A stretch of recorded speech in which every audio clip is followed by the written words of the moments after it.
Bueno, buenas tardes. Vamos a dar hoy entonces la parte de un poco de columna vertebral. Y les metí de una vez, bueno, anatomía es como lo básico, obviamente, pero sí combinado con trauma, que sí les importa un poco más, ¿verdad?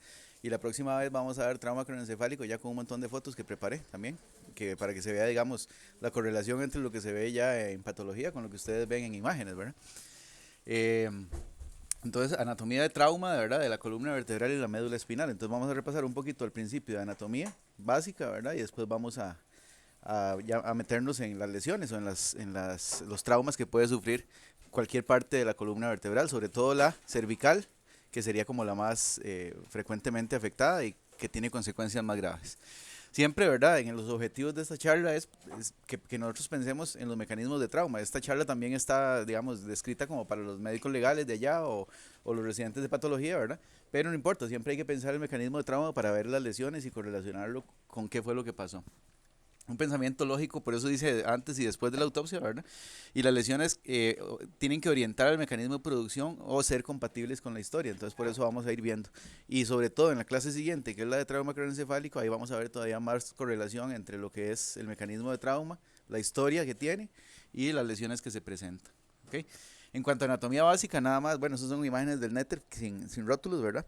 Recordar la disposición, ¿verdad? Las curvaturas normales de la columna, eso no vamos a mencionarlo mucho. Una vértebra típica, ¿verdad? Con sus pedículos y sus láminas, ¿verdad? Y sus apófisis, tanto transversas como espinosas, nada más recordando, esta es una torácica, ahí están las carillas de las costillas, ¿verdad? Los discos intervertebrales, que ahora vamos a ver, tienen unos puntos débiles, ¿verdad? En la parte sobre todo posterior, por eso es que se produce la hernia, porque el ligamento longitudinal posterior es más débil que el longitudinal anterior. Y como ustedes saben, tienen el anillo fibroso, un núcleo pulposo y que va degenerando con la edad por los cambios, ¿verdad? De deshidratación y demás. Y ya comienza aquí a aparecer un poco lo que son la parte funcional, ¿verdad? Vean aquí dónde está las raíces nerviosas en el agujero de conjunción o agujero intervertebral. Y entonces, cuando los discos se hernian hacia la parte posterior, que es la parte más débil, obviamente pueden comprimir directamente la médula, que es lo menos frecuente y sería lo menos grave porque ahí es bastante espacio, sino comprimir directamente la raíz donde va saliendo, ¿verdad? Entonces ahí es donde se produce la sintomatología, ya sea de un lado, ya sea del otro, dependiendo de dónde se produjo la hernia de disco, ¿verdad? Después vemos ahí lo que es ya el espacio epidural. Vean qué importante que dice que el espacio epidural varía con los movimientos, pero es de 2 a 3 veces el volumen medular. Entonces, si hay alguna listesis o alguna hernia de disco, ¿verdad? Va a tolerar cierta, digamos, desplazamiento, ¿verdad? Entonces, por lo menos tiene ese mecanismo de protección. Por fuera están los plexos venosos epidurales, ¿verdad? El anterior y el posterior, y un poco de grasa también. Y aquí está la vena que sale de la médula o del canal medular, que es la vena intervertebral. Y aquí tenemos entonces la médula espinal en el saco dural. Si ustedes recuerdan, en el cráneo, ¿verdad? La dura madre está compuesta por dos láminas, que es el periósteo del cráneo, ¿verdad? Y la otra que forma los senos venosos, ¿verdad? Entonces solo se separan cuando están los senos venosos formados. Aquí después del foramen magno ya es solo una dura madre o solo un saco dural el que tiene la médula.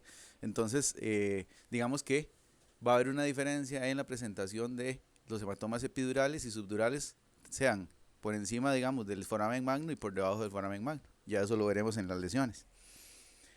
Ahí podemos ver una vértebra cervical, ¿verdad? Con todo lo que es los orificios, ¿verdad? Que están para la arteria vertebral, por la cual pasa en las primeras 6, ¿verdad? Vértebras cervicales. Y ahí tenemos lo mismo, ¿verdad? El saco dural, eh, la médula espinal con todas las meninges, igual que el mismo cerebro, ¿verdad? Y igual las raíces, ¿verdad? La raíz anterior a la raíz posterior, ya ustedes conocen esa parte, ¿ok? Ahí es ya cuando se ha quitado o se ha sacado del canal. Y entonces tenemos la dura madre, esta es una apertura posterior, porque aquí tenemos dos arterias espinales posteriores. Recuerden que por delante va solo una arteria espinal anterior. Y tenemos los ligamentos dentados, que son estos de aquí, constituidos por aracnoides. Y ya el saco dural completamente abierto. Después las raicillas nerviosas que van saliendo y van dirigiéndose hacia abajo, porque después vamos a ver, o bueno, ustedes sabrán obviamente, la discordancia entre la columna y la médula, que es mucho más corta la médula que la columna vertebral. Los ligamentos principales, nada más para repasarlos un poquito, ¿verdad? Este de aquí, que va por delante del cuerpo vertebral, longitudinal anterior, el longitudinal posterior, que es más delgado, un poquillo más débil, El ligamento amarillo, que se ve realmente, digamos, después de fijado en formalidad y todo, con un tono más amarillento, porque son puras fibras elásticas. Entonces eso permite, ¿verdad? Que la columna retorne a su posición, digamos, erguida cuando se flexiona, ¿verdad? Estos son que van entre lámina y lámina.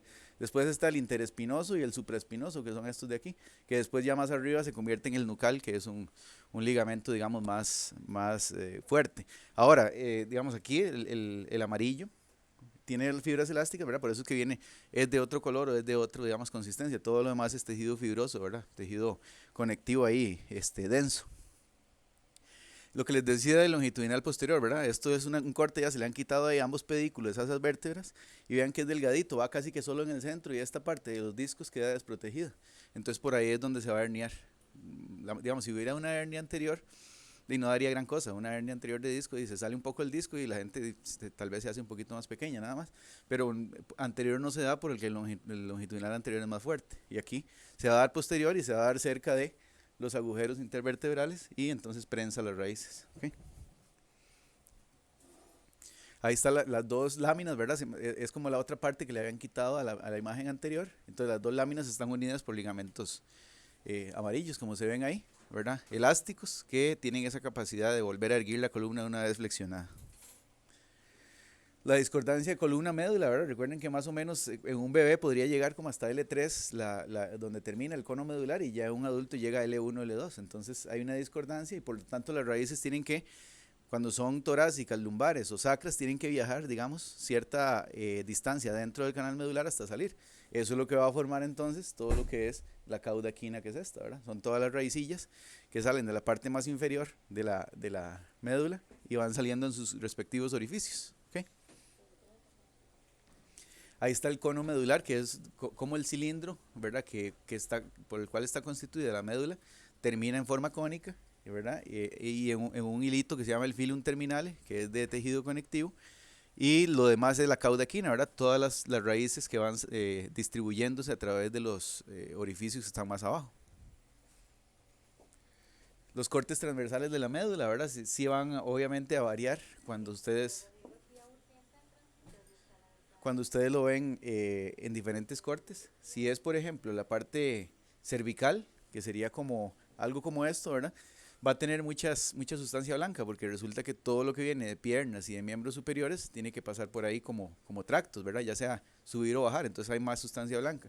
Si es algo sacro, ¿verdad? Como esto tal vez, o lumbar, tiene más sustancia gris porque tiene que mover, digamos, las piernas, ¿verdad? Hay intumescencia lumbar y sacra para que estén ahí las neuronas o las motoneuronas encargadas del movimiento de miembros superiores y miembros inferiores, y poca sustancia blanca porque solo trae la de las piernas, digamos, los axones que van y vienen de las piernas. Eso son cortes ya más, digamos, más finos para ubicarnos un poco, ¿verdad? La torácica tiene poca sustancia gris porque tiene pocos músculos que mover, ¿verdad? Ahí, no sé, intercostales, qué sé yo, que son de poco movimiento. Ahí están los tractos, ¿verdad? En azul son los tractos ascendentes. Si recordamos la división normal de la médula, que era los cordones posteriores ahí, ¿verdad? Y los cordones anterolaterales, ¿verdad? Aquí lateral, aquí anterior. Y todos estos, los rojos, son más bien los descendentes, corticoespinal, bueno, todos esos que están ahí, ¿verdad? No vamos a repasar tanto porque se sale de la clase de hoy. Ahora, la irrigación sí es importante. Lo que les dije antes, ¿verdad? Entonces tenemos una arteria espinal anterior, que es la que va en el surco anterior de la médula, ¿verdad? Toda la médula. Y esa deriva, como lo vemos ahí, desde arriba, de las arterias vertebrales que están ahí, ¿verdad? Y las que están posteriores, ¿verdad? Que son dos espinales posteriores, que van como a decir a cada lado, derecha e izquierda, derivan, como dice ahí, de la cerebelosa posterior inferior, ¿verdad?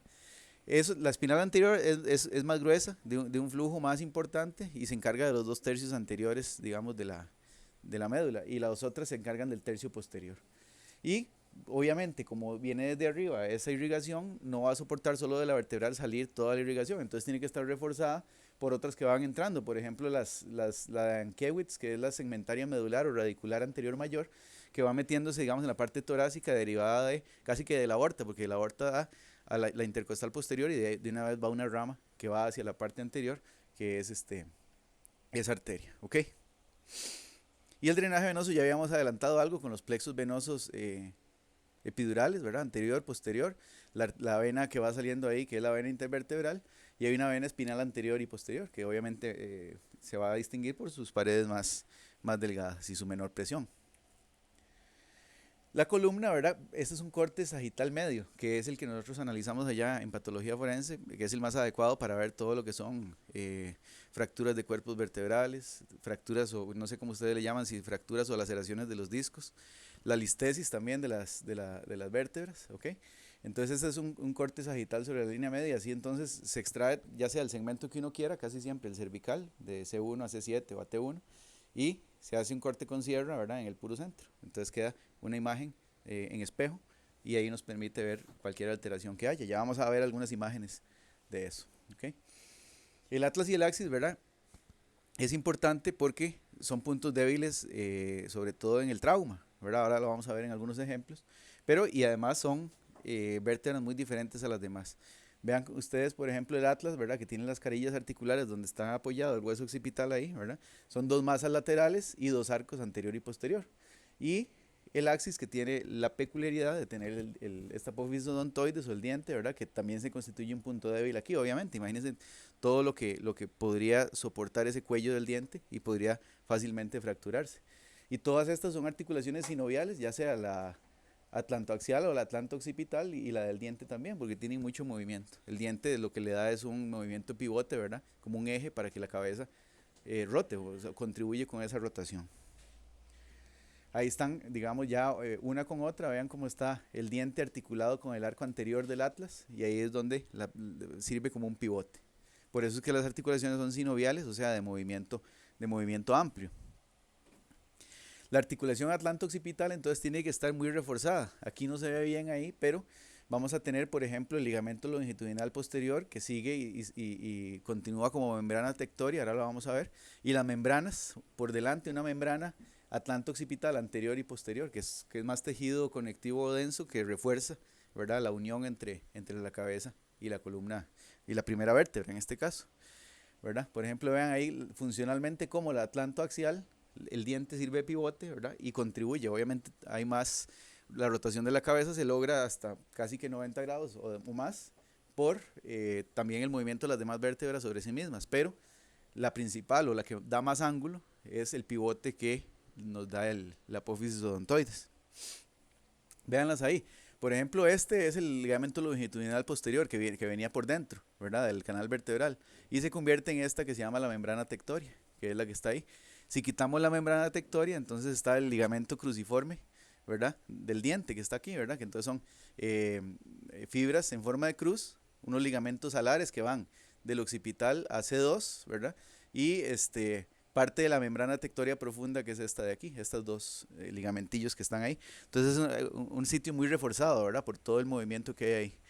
Y después, además de las membranas atlanto-occipital anterior y posterior, están las cápsulas articulares de ambas articulaciones, atlanto axiales aquí y atlanto occipitales acá. Entonces también es tejido fibroso. Ahí está un corte del diente viendo lo que son ligamentos cruciforme, ¿verdad? Y los alares también, que van de C2, o sea, del diente, al hueso occipital.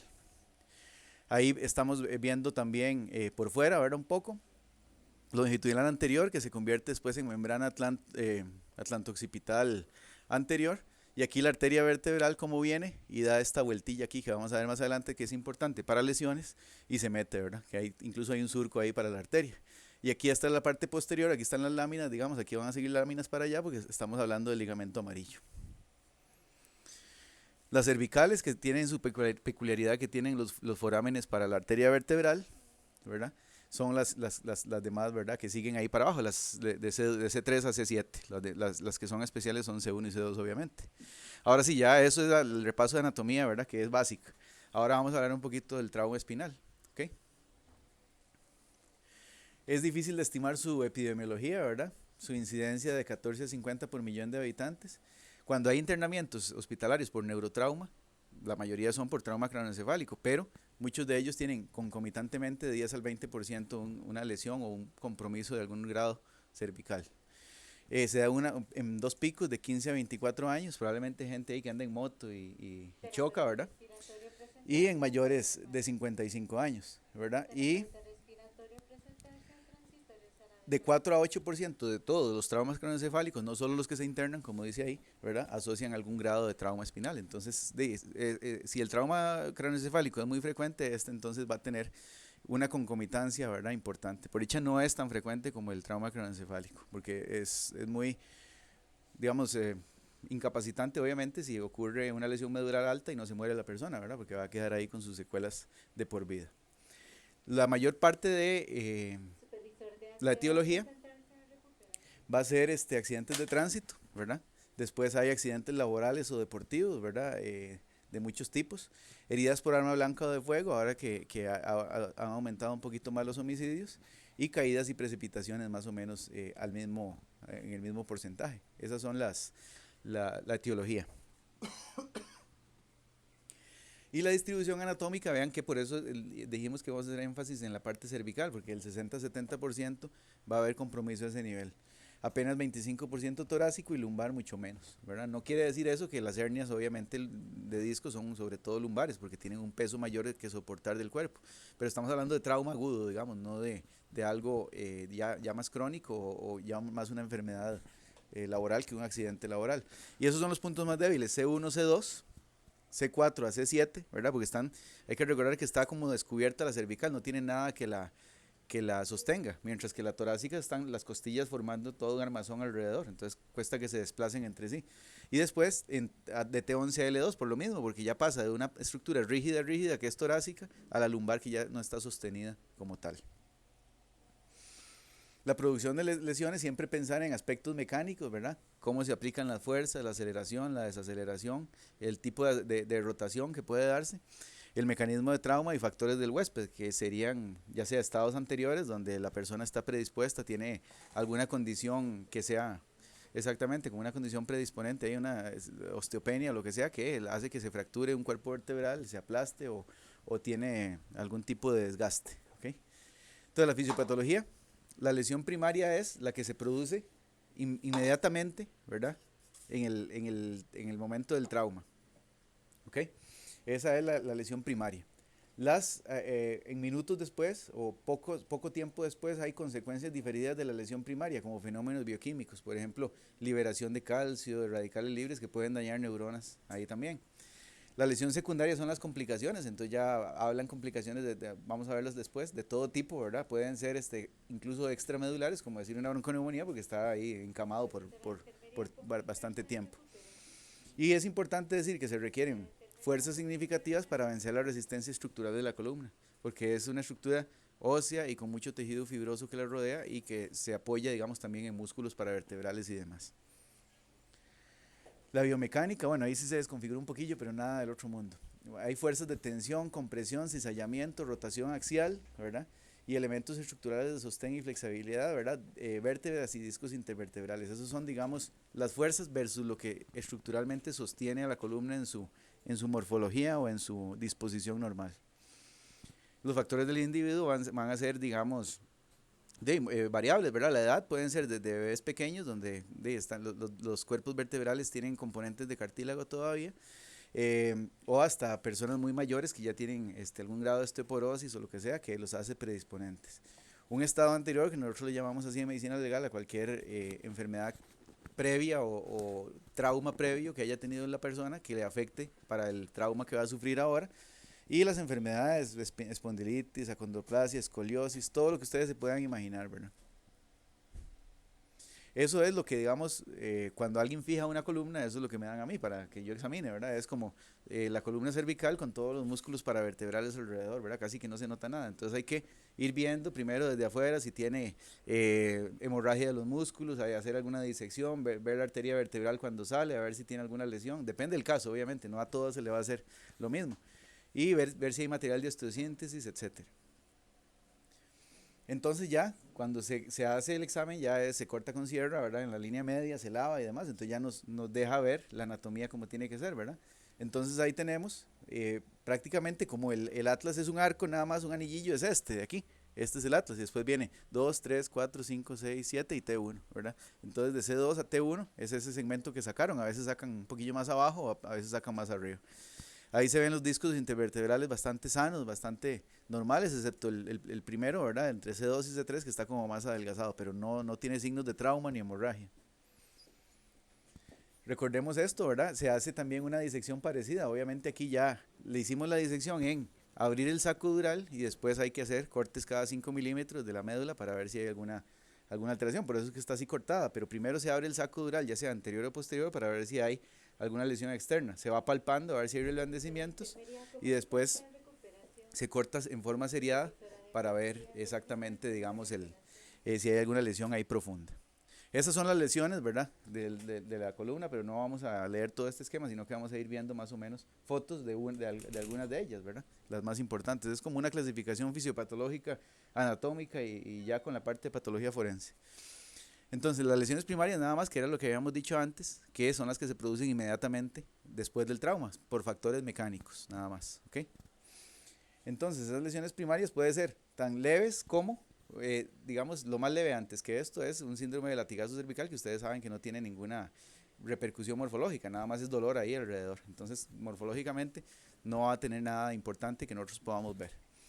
Eso es, puede haber hemorragia de músculos paravertebrales, etcétera, ¿verdad? Por algún trauma ahí alrededor, sin que necesariamente la estructura ósea y fibrosa esté comprometida. Entonces, eso tampoco es muy importante. Ahora sí, los hematomas epidural y subdural. Hay que pensarlos entonces al revés que en el cerebro. Porque en el cerebro o en el cráneo, como veremos el próximo jueves, los epidurales son mucho más peligrosos porque provienen obviamente de un sangrado arterial y se instauran de una forma más rápida y producen hipertensión endocraniana más fácilmente. Los subdurales pueden ser hasta crónicos porque hay gente que los anda y no se da cuenta y después se lo vuelven a reabsorber, se lo vuelven a hacer, etc. En cambio en la columna es diferente. Son más peligrosos, entre comillas, digamos, los subdurales que los epidurales, porque el epidural tenía un espacio importante en el plexo y entre el saco dural que le permite, digamos, sin ningún problema extenderse por ahí, ¿verdad? Acordarse nada más que la duramadre que recubre la médula, como dije yo, es la fusión de las dos hojas y sigue formando el saco dural. Y hay una inversión de frecuencia también, porque en el cerebro es mucho más frecuente el subdural que el epidural, por dicha. Ahora en la columna es mucho más frecuente el epidural que el subdural. Y puede pasar inadvertido, porque puede ser asintomático. Entonces, el subdural es raro y nosotros en patología lo clasificamos como agudo, subagudo y crónico, obviamente con características morfológicas, pero aproximadamente en tiempo de evolución de una semana el agudo, de 2 a 3 semanas el subagudo y de más de 3 semanas el crónico. Más o menos esa es la clasificación. Si alguien pide ya una estadiaje de edad mucho más detallado, hay que hacer la histología y ya se le pueden decir, digamos, de 3 a 4 días o de 5 a 6 días, pero ya es más complicado. Hematomas epidurales y subdurales, ¿verdad? Si son espontáneas, obviamente tiene que haber algo ahí detrás, una condición como una coagulopatía.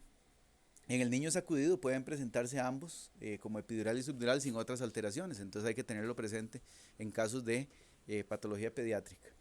El epidural se produce frecuentemente por ruptura de la porción posterior de un disco y no produce compresión, ¿verdad? Entonces, puede ser que un disco, como les dije antes, el ligamento longitudinal posterior, que es más débil, un disco se rompe por alguna fuerza mecánica y ahí sangra un poquito en el espacio epidural y no hay ninguna sintomatología. En cambio, el subdural sí es más grave y por dicha menos frecuente, se asocia a fracturas vertebrales y sí puede producir compresión dentro del saco dural. Ahí tenemos entonces epidural y subdural. ¿Ven la diferencia ahí? El saquillo aquí está subdural y ahí está entre el canal y el saco, epidural, ¿verdad? Esas son ya de un libro, ¿verdad? Las fotos, pero aquí por ejemplo hay una rectificación de la lordosis, ven cómo está aquí, rectificado. Aquí está bien, más o menos. Ahí está entonces cómo se ve restos de epidural combinados con un poco de congestión ahí de los plexos, ¿verdad? Nosotros sí, cuando con epidural no vamos a matar a nadie, digamos, como en el sentido de que si lo encontramos es un hallazgo como nada más para describirlo. La hemorragia subaracnoidea, ¿verdad? No se han descrito aneurismas espinales, bueno, hasta donde yo sé, o por lo menos la literatura dice eso. La etiología entonces es casi exclusivamente traumática o bien que de la fosa posterior baje la hemorragia subaracnoidea y se meta en la parte cervical, pero no estaría en toda la médula. Está estrechamente asociada al hematoma subdural espinal, ¿verdad? Entonces, como solo la aracnoides es la que separa la sangre subdural de la subaracnoidea, entonces es probable que haya comunicación ahí, más si es algo mecánico. Y puede ser continuación, como les dije, de algo que está por encima del foramen magno. Ahí se ve un poco de hemorragia subaracnoidea ya después de haber quitado el saco dural. Una laceración del disco, ¿verdad? Yo a veces le pongo fractura a laceración, pero en realidad lo que pasa es que se rompe el disco, ¿verdad? Casi nunca, o por dicha, digamos, dentro de lo que yo he visto, es mucho menos frecuente, y la lógica sí lo indica, que lo que se rompe es el disco y no el cuerpo vertebral. Obviamente también hay fracturas vertebrales, pero en un trauma casi siempre se rompe el disco, ¿verdad? Entonces aquí, por ejemplo, está roto, ¿verdad? Aquí tenemos 2, 3, 4 y 5. Entonces el disco entre 4 y 5 aquí está roto, ¿ven? Ahí pueden ver la hemorragia un poco. Y detrás inmediatamente del disco hubo listesis y está la contusión medular. Aquí está contusión medular, ¿ven? Entonces ahí se nota bastante bien. Protruyó el disco hacia atrás, ¿verdad? Y se produjo la contusión. Recordar nada más que, por ejemplo, a veces la gente dice, qué sé yo, en un accidente de tránsito, que con mucha energía un motociclista que llega y pega contra un poste o contra un vehículo, que hay una luxación atlanto-occipital, y difícilmente va a haber una luxación donde casi toda la cabeza se arranca, ¿no? Lo que hay es subluxación, ¿verdad? Es ruptura de ligamentos, un poquito de desplazamiento, o a veces solo esguince que produce hemorragia en los ligamentos alrededor, ¿verdad? Eso sí puede, como es tan alta la compromiso, ¿verdad? Medular, puede ser que con solo un poquito de golpe, ¿verdad? Y si fallezca. Pero bueno, hay que hablar como tiene que ser, esguince, subluxación y luxación, ¿verdad? Difícilmente va a haber una luxación atlanto-occipital completa. Ahora veamos algunas otras, digamos, fracturas de disco, como esta de aquí. Vean cómo se desplazó esa listesis importantemente. Allá hay otra fractura de disco, ¿verdad? Vean que los cuerpos están casi que indemnes. Puede ser que una esquinilla esté fracturado. Pero el punto débil ahí es el disco, porque es de tejido, bueno, ya sea el núcleo pulposo o de cartílago fibroso. Puede haber rectificación de las curvaturas, como les dije antes, ¿verdad? Un poco rectificada aquí la lordosis nada más, ¿verdad? Eso habla de que hubo factores mecánicos, pero que no incidieron en un trauma directo a la médula. Fractura del cuerpo vertebral, ahora sí, ¿verdad? Ahora sí se nota que, por ejemplo, aquí C4 y C5 están casi que destruidos en esa parte. Entonces, se requiere un 50% de disminución del lumen por listesis para que haya lesión. Acuérdense lo que les dije, que había 2 a 3 veces el espacio ahí en la médula, ¿verdad? El espacio en el canal medular. Y se pueden asociar a mecanismos de trauma específicos. ¿Cómo qué? Ahorita vamos a verlo. El material de osteosíntesis, por ejemplo, aquí vean una fijación anterior. Aquí tenemos la 2, 3, 4, 5, 6, 7, como de entre C5 y C7 más o menos la fijación acá con una placa. A veces hay barras, tornillos, bueno, ustedes saben obviamente, ¿verdad? Todo lo que los neurocirujanos o los ortopedistas ponen en la parte de la columna. Esa fractura de Jefferson, ¿verdad? Esa es cuando la gente se tira en las piscinas y no hay agua, entonces caen de cabeza, ¿verdad? Y se aplastan, vean como el Atlas queda, ¿verdad? Completamente fracturado, ¿verdad? En estas partes. Sin embargo, digamos que no es tan letal, digamos, la gente queda viva y obviamente va a tener su compromiso, va a tener que, no sé cuál es el tratamiento quirúrgico de eso, si tiene tratamiento quirúrgico, pero no es tan grave como otro tipo de fracturas de C1 o C2, ¿verdad? Sería peor incluso una subluxación con un desplazamiento, ¿ok? Esta es una fractura que se llama del ahorcado judicial, donde las masas laterales del axis, ¿verdad? Se rompen. ¿Por qué el ahorcado judicial? Porque es los ahorcados que los tiran desde cierta altura para que se mueran. No son los ahorcados corrientes que se ahorcan, digamos, en la cercha de la casa, ¿verdad? Es un ahorcado, digamos, de pena de muerte, donde caen de verdad de qué sé yo, unos 3 metros para que se rompa. Vean, aquí está como está roto, ¿verdad?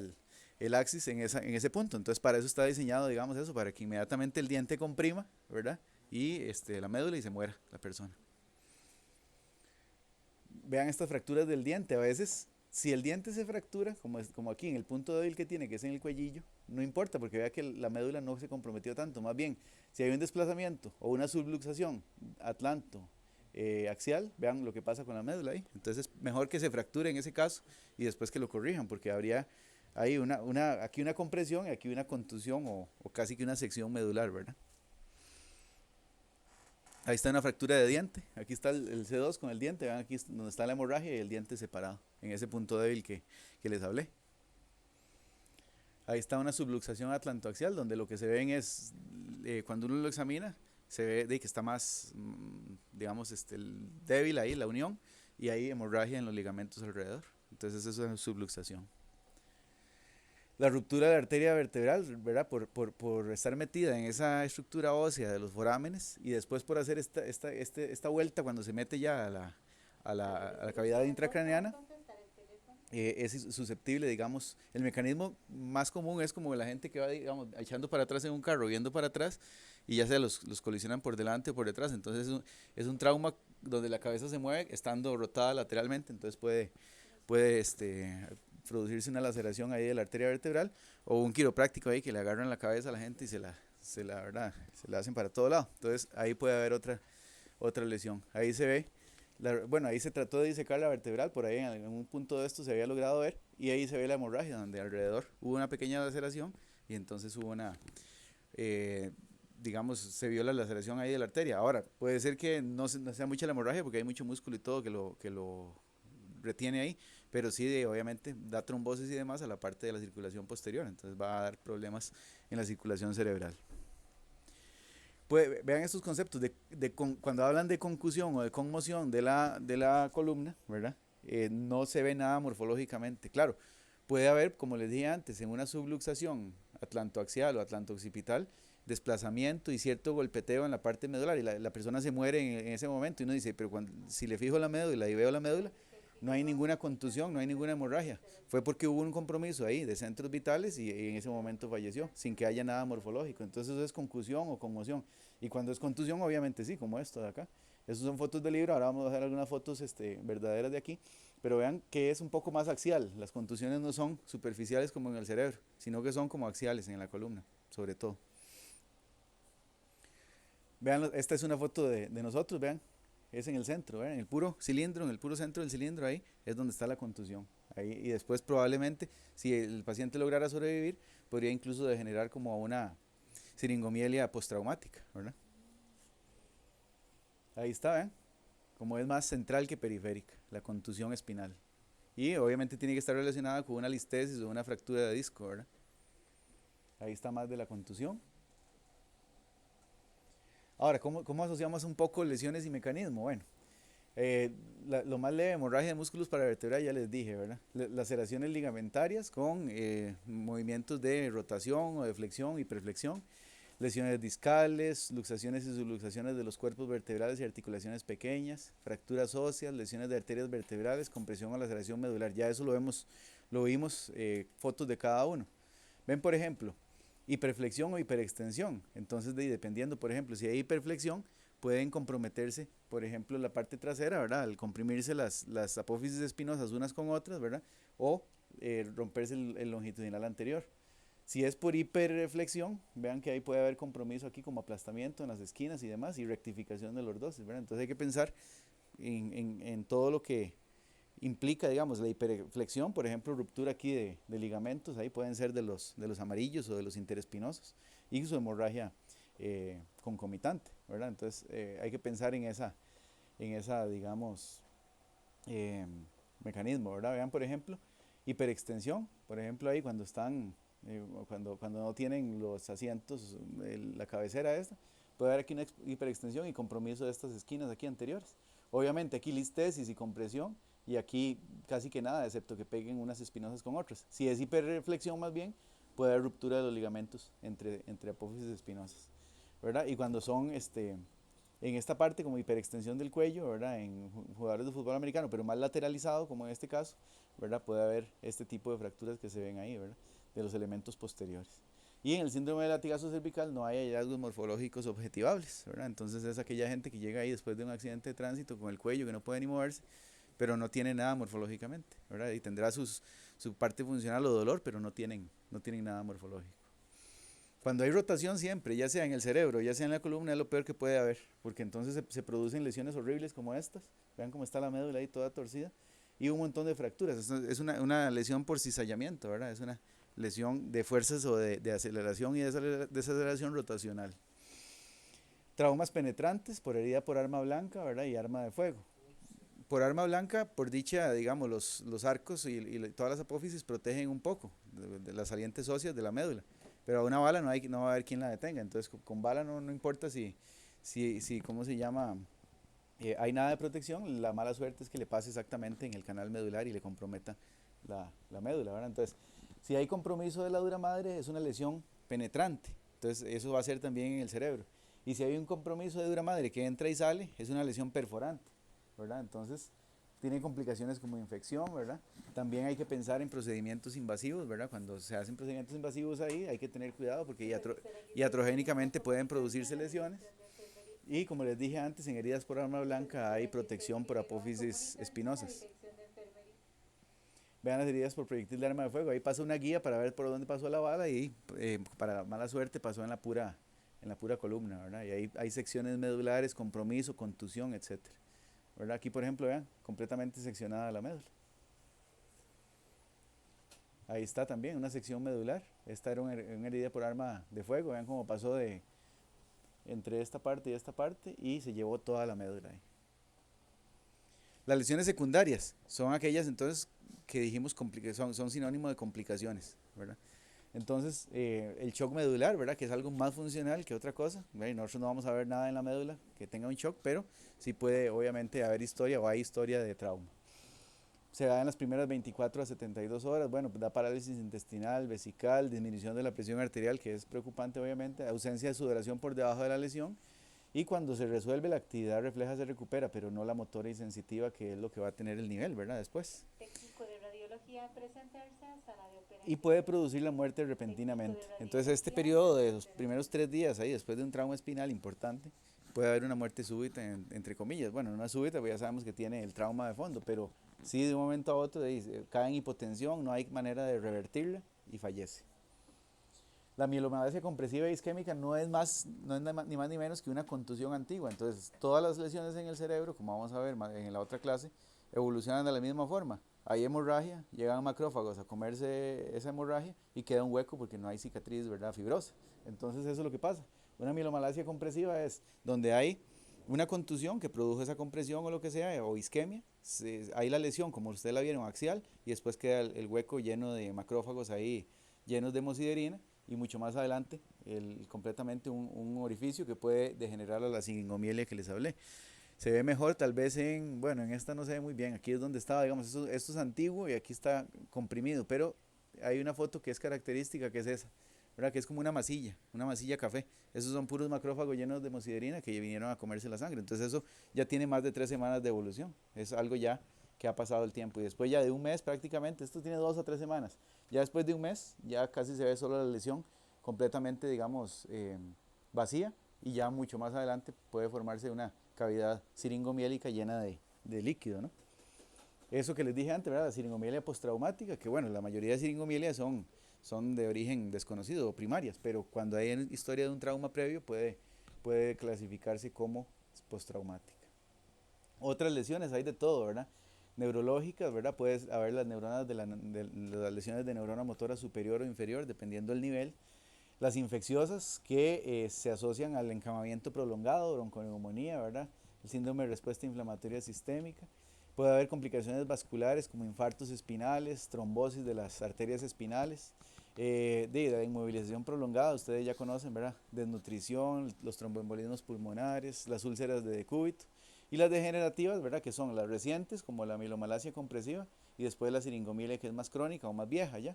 Puede haber fibrosis de las leptomeninges, ¿verdad? Que produzca cierta compresión alrededor de raíces.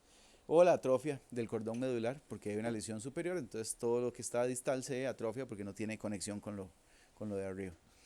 Y atrogenia en punciones lumbares, puede haber algún tipo de lesión. Obviamente, si se sigue la técnica, no hay por qué presentarse, ¿verdad? En la inyección de medio de contraste subaracnoideo, que supongo que ahora es mínimo los procedimientos que hacen así. Anestesias espinales, manipulación por quiroprácticos, otra vez les digo, ¿verdad? Eso no los va a matar, pero sí les puede romper la arteria vertebral, ¿verdad? Habitualmente no producen la muerte.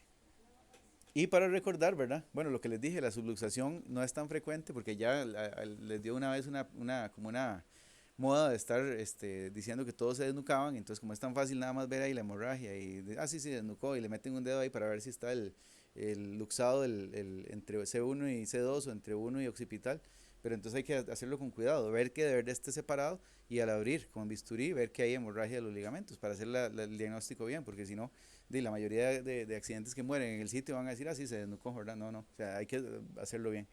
Ante cualquier duda ya para ellos, ¿verdad? Tienen que fijar la columna en formalina ahí 15 días, que es como lo que vemos ahí. Y los puntos más vulnerables, recuerden siempre la región cervical y la unión toracolumbar. Y siempre cuando se encuentre una lesión, asociarla con posibles mecanismos. Y creo que eso era todo.